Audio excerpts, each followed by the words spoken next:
Hello, I'm Gavin Hoey and you're watching a nice simple Photoshop technique to create something called an out of bounds image. What's an out of bounds image? Well, it's something like that really. It's a picture where it looks like an object is coming out of the frame.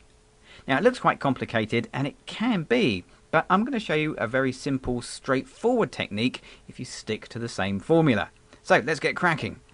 Right, let's come out of that. That's the final image. That's what we're going to end up with. But it all starts with an image like that, just an ordinary standard photograph.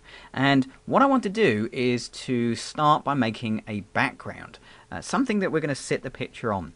So let's begin by getting rid of the padlock on the background layer, because we need to put a layer below.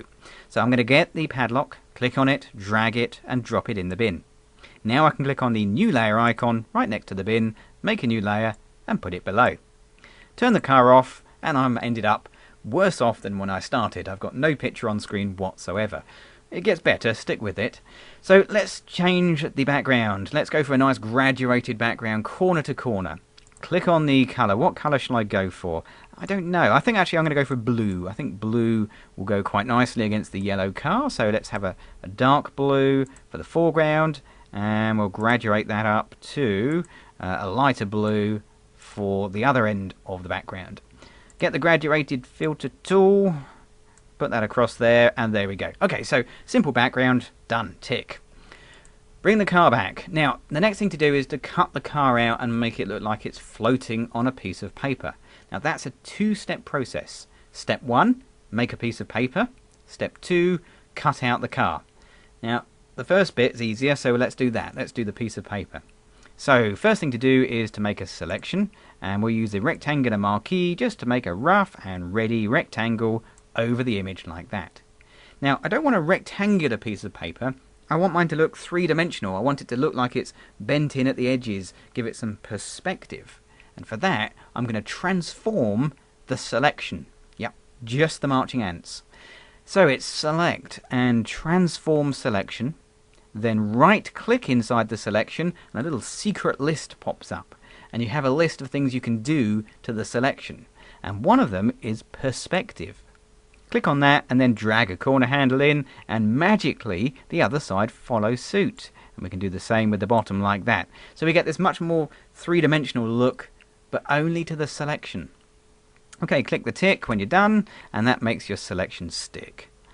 Right, next thing to do is to make sure that you're working on the right layer, because I nearly wasn't there, I nearly made a mistake. Make sure you're working on the layer with your object, my car, and then simply click on the layer mask button, and that's going to get rid of pretty much the whole picture apart from the selection we just made.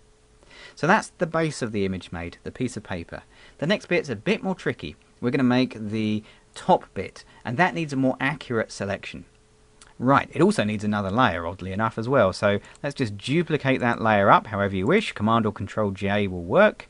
We'll right click on the layer mask that comes with it and choose Delete Layer Mask. And we're back where we started. So what have we been going for now? 3 and a bit minutes and we're right back where we began. That's the joy of Photoshop, isn't it, really? But we're getting closer to the end, believe me. Right, so a selection. Now there are many selection tools you could use. I'm just going to use the quick selection tool because, well, A, it's fairly quick and you don't want to sit here watching me make a long complicated selection, and this does the job. Now on your own images, of course, this part of the whole process is the bit that makes or breaks the effect. The more care you put into your selection at this point, the more accurate your image is going to look, the better your out of bounds effect will be. Now I'm just whizzing through this as fast as I can, and there's a little bit there maybe, and there's little bits you have to watch out for though. For example, anything there where you can see through. So for example here where there were windows, I can see the muddy background behind, but think about it, we made that graduated background a moment ago and that's what you should see through the windows. So I need to make sure those aren't part of my selection.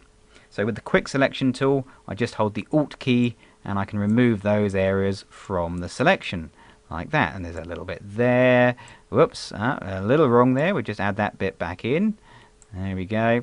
So if we can just tidy that up close enough for now, that'll do for what we want for this tutorial. and in there, and in there. Now, of course, I could go through and do every single little bit through the mesh of the windscreen, but you don't want to see that, and we don't really need to for the effect I'm after. One extra thing we can do, we can just take off the jagged edges and go to Select, Modify, and Feather, and we'll feather it. Well, it says 1 pixel there. Let's use 1 pixel. That's fine. 1 or 2 pixels. Just feather the edges of the selection, make them less rough and digital. Okay, now the fun bit. All we need to do now is click on the Layer Mask button once again, and it makes that out of bounds effect for us. Brilliant. Looks fantastic. Okay, so we're getting close to the end. A few things we can do just to tidy this up. Let's make this mud that's spinning off the back tyres, let's make that spin out of the frame as well. So we're going to get a paintbrush, and I'm going to get this nice little spattery brush here. This is what this one called. It's called Spatter 59. What a good name. 59 though is a little bit small. Let's make it a bit bigger. A few more pixels than that, 250. And I've got white as my foreground colour, and I'm just working on the layer mask, not the actual image, just the layer mask. And with a few clicks, I'll get some of the picture coming back through like that. Okay, let's make our brush a bit smaller, maybe drop the opacity down a little bit, something like that, and have some other bits coming up. So we get that effect where the mud is flying out the back and looking very much sort of three-dimensional, because it's going to add some depth over that side of the frame. Right, okay, so that's looking good. We'll fit that onto the screen. We need a border, really. We need a frame, something for this car to burst out of. Okay, so we'll make a new layer, and we need a selection. And the selection we need is that one we made earlier, that rectangular one. So the trick is, hold the Control key or the Command key on the Mac, and click on the layer mask for that selection, that rectangular one. Now, simply go up to, what do we go for? Edit and Stroke. Let's choose 40 pixels. Let's choose our border color as white, and we'll make sure it's on inside and click OK. That's going to put a border around the inside of that selection. It's going to make it look like there is a frame, a photo frame around the edge of the picture. We'll get rid of the selection, but you can probably see a small, minor, little problem. Yeah, the frame goes right across the car. But we've been working in layers. Now, the reason I'm doing this in layers is because it makes life easier and more controllable. So, all I need to do is move that layer with the frame underneath the top car, and boom, instantly it looks like it's in the correct way round, and no extra erasing, nothing complicated. It just works. Okay, good. Last thing we're going to do, a little extra three-dimensional tip, is we're going to lift the corners of our photo frame up, put a shadow underneath. So let's just select all of those layers, the top 3 layers, not the background, and we'll collapse them all down together. Layer, merge layers, or Control or Command E, and then we can use a bit of transform, but not ordinary transform. We're going to warp it. Yeah, I love a bit of warping. What great fun. So let's get the corners down here, and we'll warp those up. There's one, and we'll warp up the other one. There's 2. Okay, so that bends the corners up. But for that to look more three-dimensional, we've got to put a shadow underneath. So it's time for another layer. It needs to be underneath, so it needs to be underneath on the layers. And we'll make sure we have black. Grab a paintbrush.